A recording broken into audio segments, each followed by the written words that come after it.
Hay libros que simplemente se leen, ¿verdad? Pero hay otros que, bueno, que guardan secretos.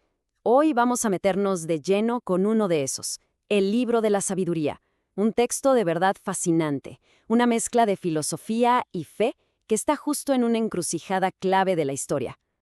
Y aquí viene la gran pregunta, la que nos trae a todos aquí. ¿Cómo es que este libro aparece en algunas Biblias y en otras no? Es todo un misterio. Y para resolverlo tenemos que viajar a través de imperios, meternos en debates teológicos y entender cómo se armó la Biblia que conocemos hoy. La respuesta nos cuenta una historia increíble sobre identidad y autoridad. Bueno, para empezar a desenredar este misterio, lo primero es entender la identidad del libro. Y resulta que no es tan sencillo, porque hasta su nombre cambia según quien hable de él. A ver, en la tradición latina, la de Occidente, se le conoce como el libro de la sabiduría. Fácil. Pero si nos vamos a las iglesias orientales, el título es mucho más específico, Sabiduría de Salomón. Se lo atribuyen directamente al famoso rey. Esta doble identidad ya nos está dando una pista de que su historia es compleja. Y aquí lo vemos súper claro, el meollo del asunto. Para la tradición cristiana, tanto católica como ortodoxa, es canónico, o sea, palabra inspirada por Dios, sin más. Para la tradición protestante es apócrifo. ¿Qué significa eso? Que es un libro útil, interesante para leer, pero no para basar la fe en él. Y el dato crucial, en la Biblia hebrea simplemente no está. Así que tenemos tres grandes tradiciones y tres veredictos totalmente distintos. Y aquí está la clave de todo el debate: el idioma. El libro de la sabiduría no se escribió en hebreo, como casi todo el Antiguo Testamento. Se escribió en griego. Proviene de la Septuaginta, que es la traducción al griego de las escrituras judías. Este simple hecho, el idioma, es la raíz de toda la discusión sobre su lugar en la Biblia. Muy bien, dejemos por un momento su historia y metámonos en su mensaje. ¿De qué va realmente este libro? Pues todo su contenido gira en torno a tres ideas potentísimas: sabiduría, justicia e inmortalidad. Esta frase es básicamente el corazón del libro, una declaración súper directa y poderosa. No se trata solo de portarse bien, habla de una conexión profunda, casi matemática, entre cómo se vive aquí en la tierra y lo que le pasa al alma después. El autor nos presenta dos caminos, sin rodeos. El camino del justo no es solo seguir reglas, es una búsqueda activa, un deseo de justicia y sabiduría que tiene como premio la inmortalidad. Por otro lado, está el camino del impío, que parte de una mentalidad equivocada y lleva inevitablemente a darse cuenta de los errores demasiado tarde y a enfrentar el juicio. Es como un drama cósmico con consecuencias eternas. Y aquí viene una definición clave. Cuando el libro habla de sabiduría, no se refiere a ser muy inteligente o a saber muchas cosas. No, es algo mucho más profundo. Es un regalo de Dios, un don que se consigue con la oración, con la humildad y con una búsqueda sincera. Pero el libro va todavía más allá. La sabiduría no es solo una idea o algo que una persona pueda tener. Se presenta casi como un personaje, como una fuerza activa y poderosa que va moldeando la historia de la humanidad y, sobre todo, la historia de Israel. Para el autor, la sabiduría está metida de lleno en la historia. No son eventos al azar, no.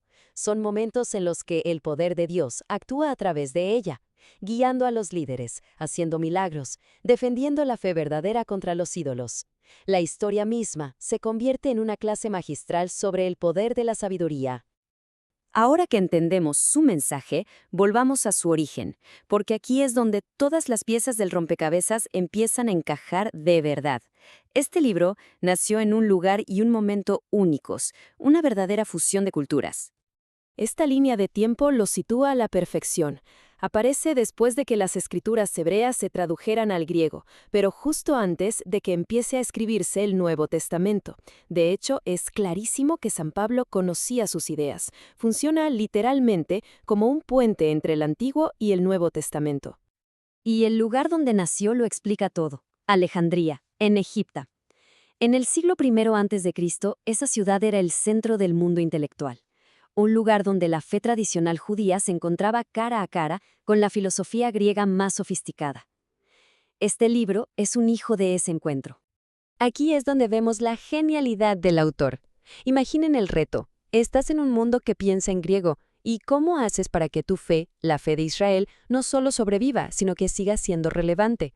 Pues su solución fue brillante.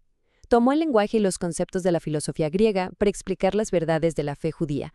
La enriqueció, la hizo comprensible para ese mundo, pero sin traicionar su esencia. Y todo esto nos lleva a su legado. A pesar de toda la polémica sobre si es parte de la Biblia o no, o quizás por eso mismo, la influencia del libro de la sabiduría ha sido enorme, y créanme, sigue resonando hoy. Este año es clave para la tradición católica, 1546. Después de siglos en los que el libro se usaba mucho, pero siempre con alguna duda flotando, el Concilio de Trento zanjó el debate. Lo declaró oficialmente canónico. Fin de la discusión, al menos dentro de la Iglesia Católica. Este gráfico resume perfectamente el viaje del libro. La Iglesia de los primeros siglos lo acogió bien, pero con ciertas reservas. Luego llegó la decisión definitiva de Trento, y mientras tanto, la Reforma protestante tomó otro camino. Se alineó con el canon hebreo y lo clasificó como apócrifo.